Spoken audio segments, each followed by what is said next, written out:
In mid and late zeros, Megan Fox got tons of nominations as the hottest woman of that period. She often flashed in magazine's covers, was praised as a sex symbol of the beginning of the century. People predicted a massive future in the film industry for a young beautiful girl, whose fees for her roles in movies grew exponentially. However, these days we can see Mrs. Fox just in numerous low-budget videos with other fallen stars. How did that happen? Let's have a look at the movie career of Megan Fox from her rise to fall.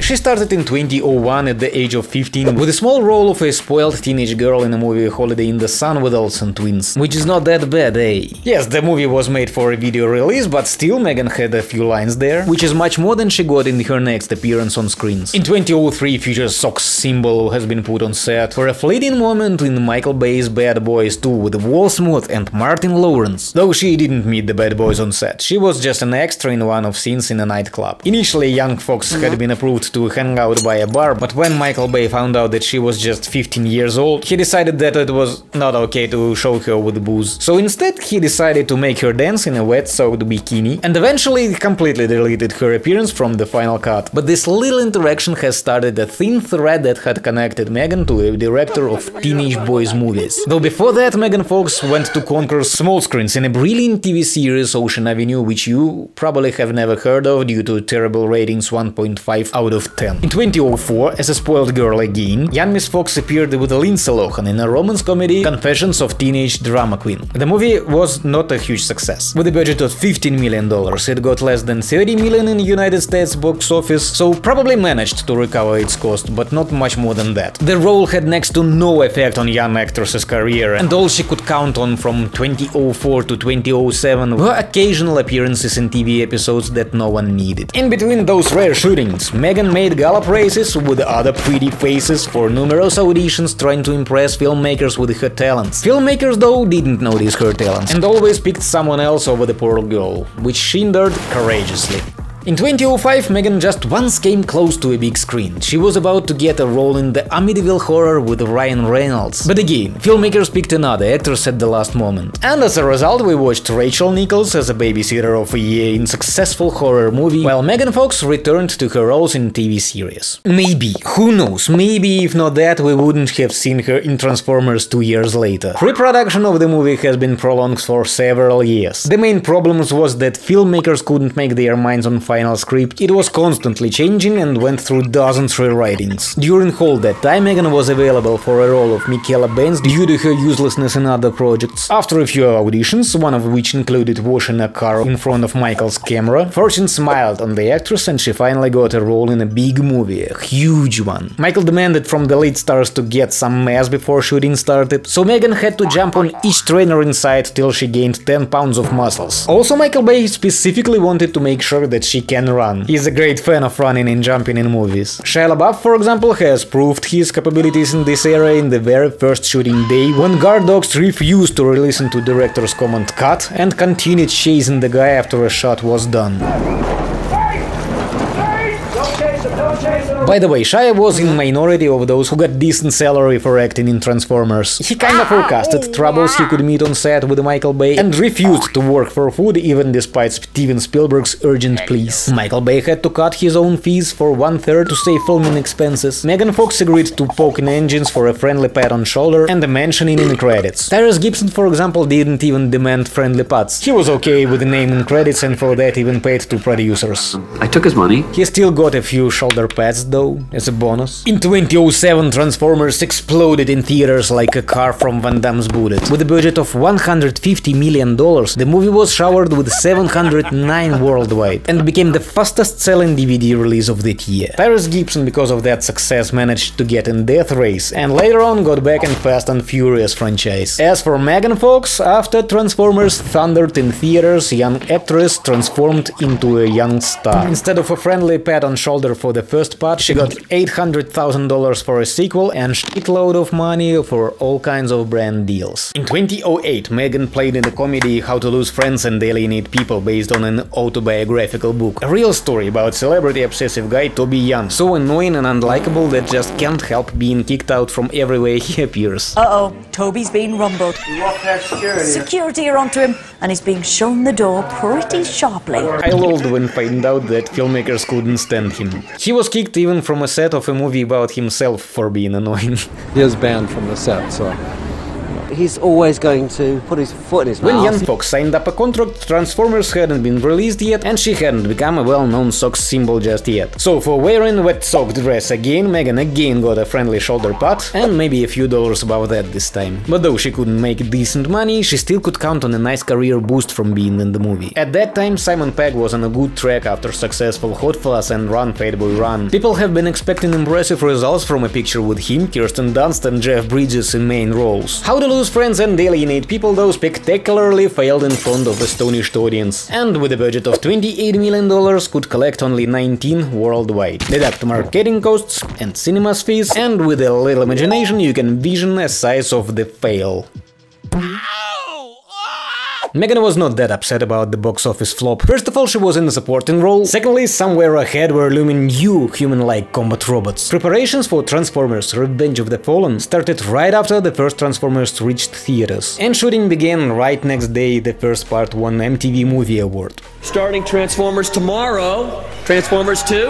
It just happened that exactly at that time in 2007 all screenwriters in the United States have been walking around with banners and refused to work for over 3 months. Studios didn't want to wait for so long to make a movie. Box office doesn't explode itself, you know. This is why Michael Bay participated in writing a script and eventually made a movie according to hastily made raw drafts instead of a proper screenplay. And anyway, story is not what teenage boys expect from Michael Bay, and he knows that better than anybody else. They want explosions, cool robots, hot girls. Prove me wrong. Yo dog, I heard you like robots and girls, so we put a girl in your robot, so you can play while you fap. Precisely for the last aspect was responsible Megan Fox. She was in a total gender minority this time and worked on her task to the fullest. In Transformers 2, young star didn't have much lines. Mostly she was dragged around by manly men and heroic teen. In between she spent time sitting on bikes in slim shorts. According to actress, she wasn't that happy about those exhibitions. Young Miss Fox grew up in a religious family and graduated Catholic school after 12 years of studying. Revenge of the Fallen has fallen in terrible ratings. From critics, from audience. However, it still did alright money-wise. Worldwide box office of Transformers 2 exceeded $800 million with a budget of $200, and it became the last movie about Autobots and Decepticons for Megan Fox. The main reason was that after Transformers 2 had been released, Rising Star began to call Michael Bay a nerd and literally compared him to Napoleon and Hitler. He's infamous for being a sort of tyrant, I guess, on set. Now you might think that his butthurt was so hard that he couldn't sit still in director's chair until he got rid of Megan. But no, it was another executive producer. Legendary Steven Spielberg insisted on removing Megan Fox from the third part. After jogging around in second part of Transformers, Megan Fox had beaten $5 million out of $15 million total budget of a movie of Jennifer's Body in 2009. A screenplay for a movie was written by an author of a 2007 box office miracle Juno, and had been gathering dust on a shelf from 2006 up to a point when a director, Karyn Kusama, saw a big potential in it and dragged the story into the light. 4 years prior to Jennifer, the director had impressively failed with Aeon Flux, and this time things didn't change a lot. Jennifer's Body dramatically failed in box office. The main blame Karyn Kusama decided to put on guys from marketing department of Fox Atomic production company. Fox Atomic apparently thought that bunch of girls were occupied by making an almost erotic film for horny Transformers fans, while in fact they were working their tongues off for a feministic satiric declaration. The story was written mostly for girls, meant to disclose some aspects of female friendship and stuff, girly things that are alien for an audience it was promoted to.